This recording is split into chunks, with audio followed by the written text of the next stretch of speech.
காட்சி ஒன்று. வழிக்கரையில் விழுந்த விதைகள் பறவைகளால் பட்சிக்கப்பட்டது.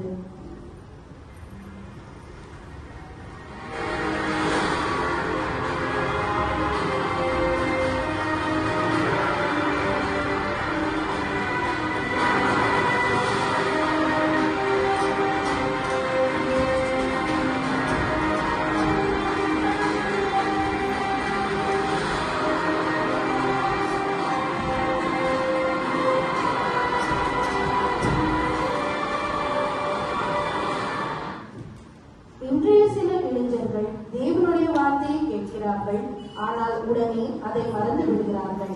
ஏனென்றால் சமூக ஊடகங்கள், மொபைல், உலக ஆசைகள் அவர்கள் மனதை கவர்ந்து விடுகிறது. தேவனுடைய வார்த்தை இதயத்தில் வேரூன்றி வளரவில்லை என்றால் வாழ்க்கையில் மாற்றம் ஏற்படாது.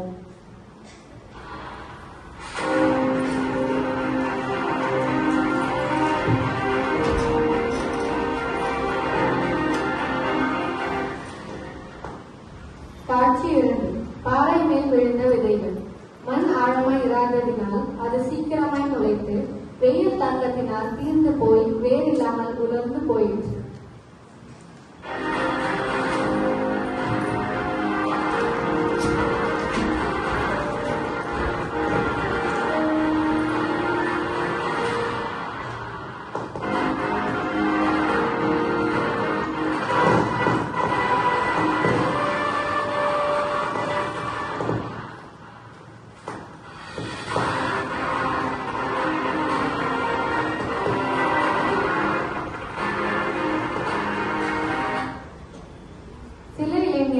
ஆரம்பத்தில் ஆவலாக தேவனுடைய வார்த்தையை ஏற்கிறார்கள்.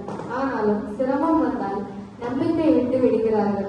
உதாரணமாக, கெட்ட நண்பர்களின் கூடுகை, வாழ்க்கையில் பிரச்சனை வந்தால் லவ் ஃபெயிலியர் முதலானவைகளினாலே கடவுளை விட்டு விலகி விடுகிறார்கள்.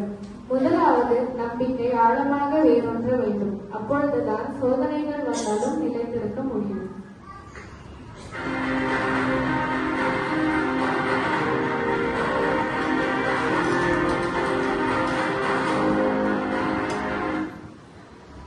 காட்சி 3. முள்ளில் விழுந்த விதைகள் வளர்ந்து வந்தது. சில நாட்களிலே முற்றெடி அவைகளை இறுக்கி போட்டது.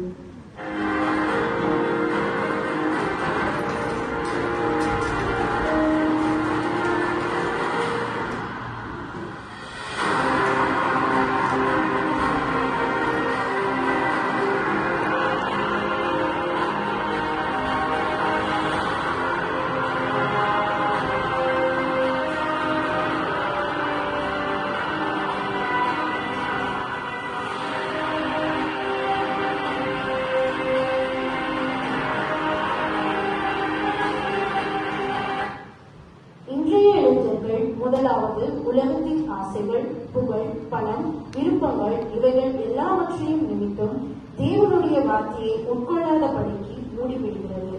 கெரியர், ஸ்டேட்டஸ், கார், காதல் இவற்றில் மாற்றி தேவனுடைய வழியை மறந்து விடுகிறார்கள். தேவனுடைய ஆசீர்வாதம் இருந்தால் இவையெல்லாம் தானாகவே வந்து சேரும்.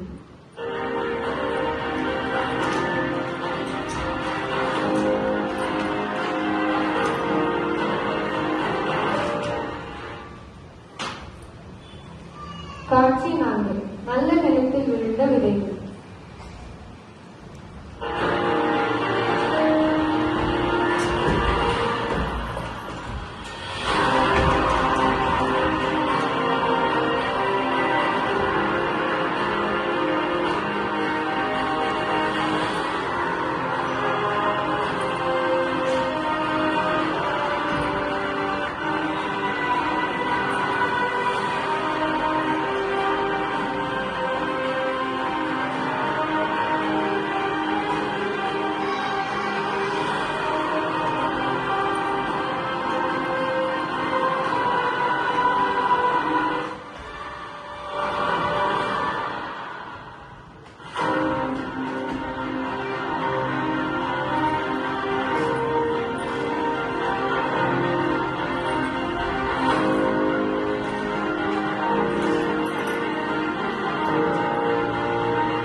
தேவனுடைய வார்த்தையை ஏற்றுக்கொண்டு நடைமுறையை கடைபிடிக்கிறவர்கள் வாழ்விலே பலனை அனுபவிப்பார்கள். அந்த பலன் 30, 60, 100 மடங்காய் இருக்கும்.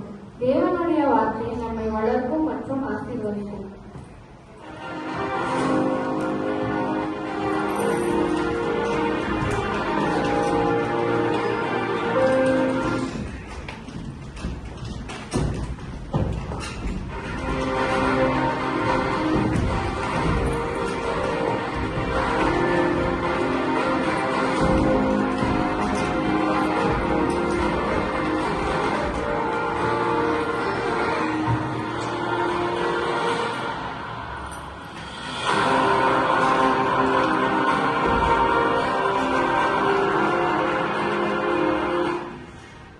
இறுதி கருத்து: இன்றைய தலைமுறை பல குரல்கள், பல ஆசைகள் மத்தியில் நிற்கிறது.